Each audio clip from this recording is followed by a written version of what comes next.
Now we have to talk about something serious. It's how many wounded healers, people who don't know that they're wounded healers yet, are suicidal.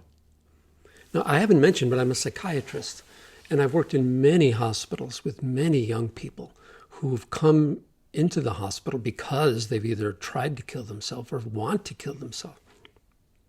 The tragic irony is that these are some really fine people who are just so broken.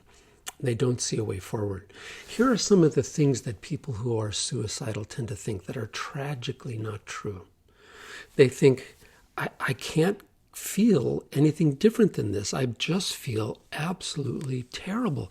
I don't see any future for myself. I don't see myself as lovable. I don't see that anybody could really love me. If they really knew me, what I really think and feel, they wouldn't love me. What they love is some kind of an image that's not even real. So it's a lie. What people love about me is a lie. And I need to be honest with myself. And if I'm honest with myself, I realize that I'm a phony and no one could love me. Does that sound familiar? Well, that's what pretty much everybody who's suicidal thinks. And then they go on to think, no one will miss me if I'm gone. In fact, they'll be better off without me because I'm a lie. They'll get over it. They'll be able to live an honest life, and I won't be a burden to them anymore. Right? So that's one thing.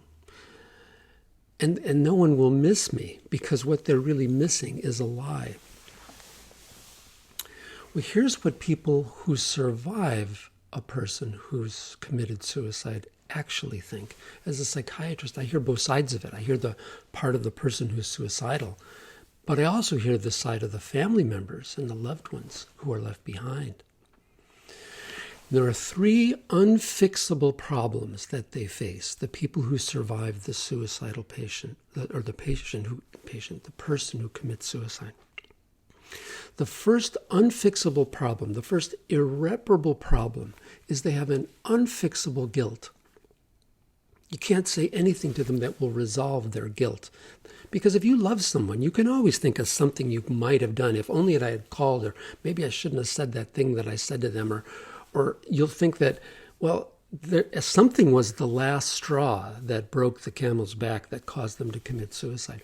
I might not have been the last straw, but I can think I was probably straw 103, 207, and 527.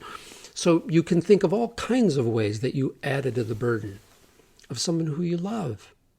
It's just life. Nobody's perfect, and there's always something that a loving person can think of that they could have done differently. And there's nothing you can convince them after the person's committed suicide that they didn't have a hand in it in some way. And so they have an unfixable guilt. So they don't feel relieved, right? They feel guilty. The second thing they feel, and this isn't talked about because it's not appropriate, but I hear it as a psychiatrist, people are angry. And they say to themselves, why didn't you trust me enough to talk to me about what was burdening you? I would have been there for you. I would have found some way to help. Why didn't you trust me? I would have been there. So they're angry that you robbed them of the chance to be there for you, but also that you robbed them of all the opportunities that life offered you together. The third thing that people who survive the person who commits suicide feel is an unfixable grief. Because they think of all the birthdays, all the anniversaries, all the weddings that didn't happen, all the kids that weren't born, all the graduations that didn't happen, all the parties that could have happened, and the laughs and the good times and the sharing the bad times. None of that happens. So nothing ever has that feel of joy anymore because it's always associated with, yeah, but so-and-so's not here because they killed themselves. So far from people feeling better off, they feel much worse off. It destroys families. Often families break up. Intact families often break up from the burden of the guilt, the anger, and the grief of that's left behind after the person commits suicide.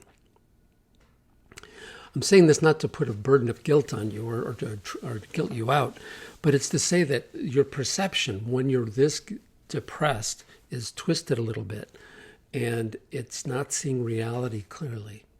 What we need to do, and the reason I'm making this video now, is because I believe strongly that the people in the deepest depths of depression and brokenness, those are the ones who can be the wounded healers, the best wounded healers. Abraham Lincoln almost killed himself in the 1830s. He was so depressed. Look who he became. Now, not everybody is going to be Abraham Lincoln or Nelson Mandela, like I said in the last video. But there's a unique gift of yours, and often it's the brokenness that brings that out. Okay, on to the next video.